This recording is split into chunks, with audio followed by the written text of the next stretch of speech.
rough day for me, but you know, it was fun to be a part of what Ashton had going on.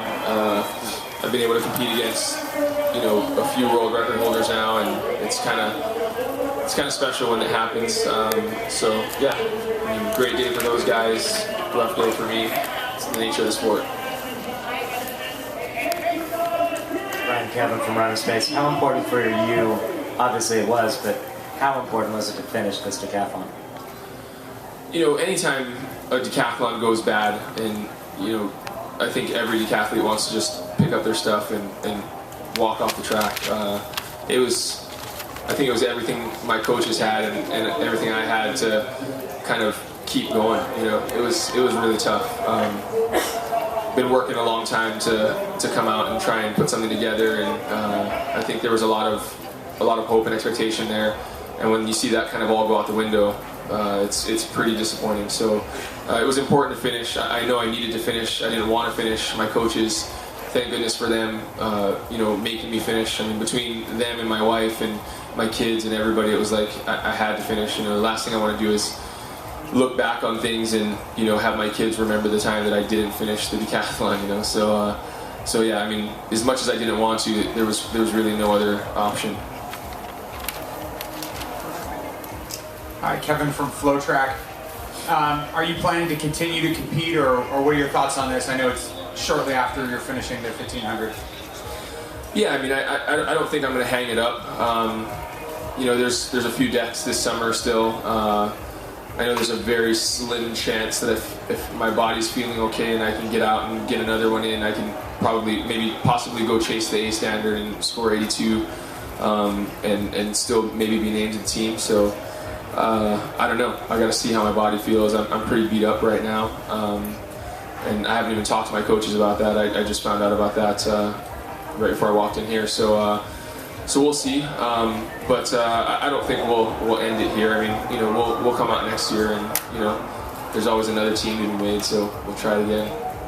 Hey Bryan, Dan Tomlin.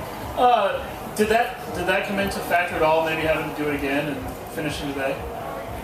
You know, honestly, I didn't even know that there was an opportunity to do anything else until just about 2 minutes ago. So I think the biggest thing was just finishing. You know, like I said, I had my kids in the stands. I don't know if you guys heard them, but my kids were in the stands screaming. You know, my nieces were here. And, you know, I want to be the best role model I can be. And the last thing you want to do as a role model is you know, quit at something. And so as long as I wasn't injured or anything like that, it just goes back to the first things my coach taught me when I first started doing the deck. You know, if you can finish, you finish. Bryan, could you just take us through what happened in the hurdles? And was there a question about a ruling, disqualification or not? Sort of what happened with that? Yeah, you know, now I kind of a little bit, you know, want to just kick myself because, you know, I mean, the race was going great. I mean, we were set up to run. I mean, I was going to run 13:70 something with Ashton and Trey, which would have been a great time. Would have put me probably at about 8,500 points or so. But when I hit the hurdle, I knew that I pushed the 10th hurdle down, and so I thought I was disqualified. And then they said that I was disqualified, and so the whole time I was throwing discus, you know, my mind just wasn't there, you know. And I ended up having like a 50-meter throw, and I ended up toe fouling it. But you know, my mind just wasn't there when I was throwing discus, and if I had gotten the throw, maybe things would have been a little different because they reevaluated. They went up another level higher and got my time of appeal and got my time for the hurdles reinstated. So had I maybe been able to pull it together in discus, things might have gone a little better. But you know, shoulda, coulda, woulda, I guess. Last call for questions. All right, one more over here.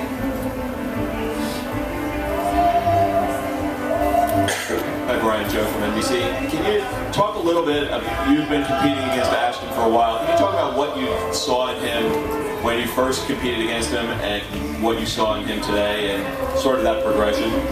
Yeah, I mean, I think everybody that's competed against Ashton before all of this knew that he was going to be very, very dangerous. I can remember a few years ago, Dan Steele walking up to me on the track. It was actually here. I think it was 2008 Olympic trials.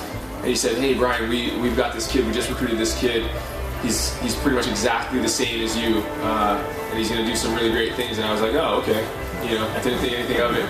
And you know, 4 years later, he's breaking the world record. I mean, it's unbelievable. I don't know if anybody's ever matured in the event as quickly as he has. It's just, it's mind-boggling to see his performance and to see how well he's done in such a short amount of time. All right, thank you very much, ladies and gentlemen. We'll have more press conferences shortly. Thank you, Bryan. Thank you.